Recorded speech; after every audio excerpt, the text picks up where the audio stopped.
Hi, this is Longstone. I'm at Northern Simulated Training Systems, and we're going to do a bit of tech work on a trigger system today.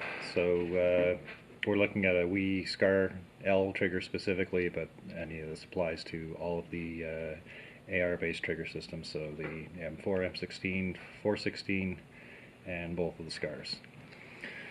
So the first thing we want to do is open up the trigger group and inspect the parts that we got. So pull some staples out of here.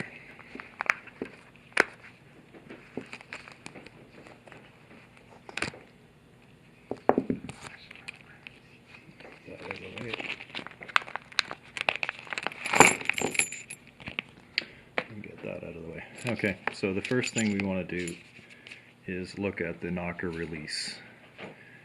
You feel these edges,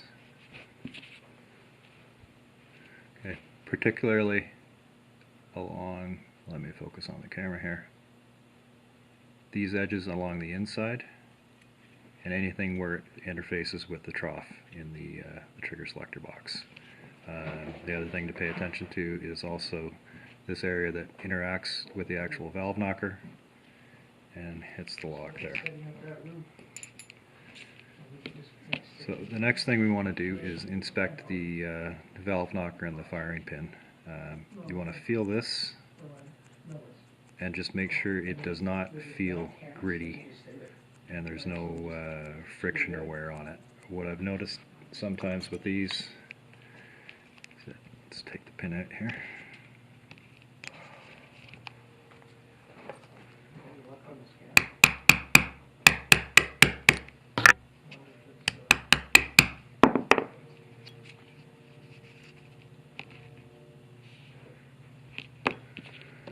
You want to make sure that this surface, let's try to get the right focal length here.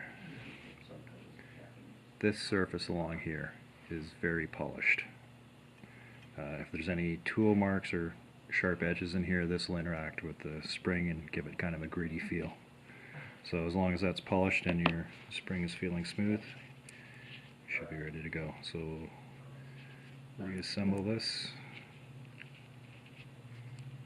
Pin's very tight.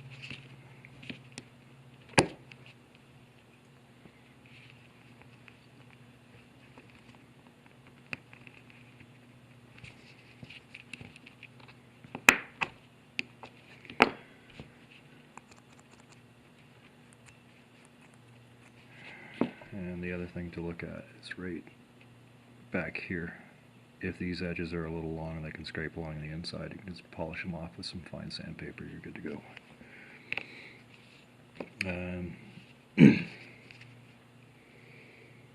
Well, the other thing to look at is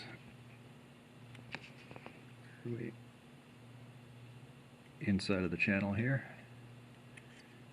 You can polish the inside of that side, or both sides of the channel there as well. Valve knocker is solid. That piece is ready to go. I'm going to quickly inspect the roller.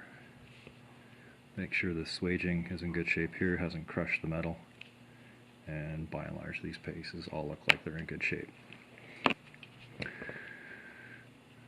So looking at the fire selector, if you want to remove full auto completely from your gun, there's a number of different options that people look at. The most common one is just to remove the auto sear. Running guns here, we've noticed that there are some race conditions sometimes, and these things will still fire full auto even if the auto sear is removed. The one thing that does definitively work is to either remove material off of the back of this or completely remove this little nub and file it flat so that there's nothing when the trigger set is together.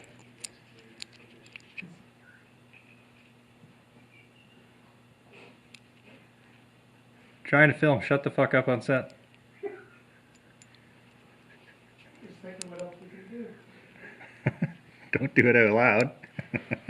It's more editing for me later.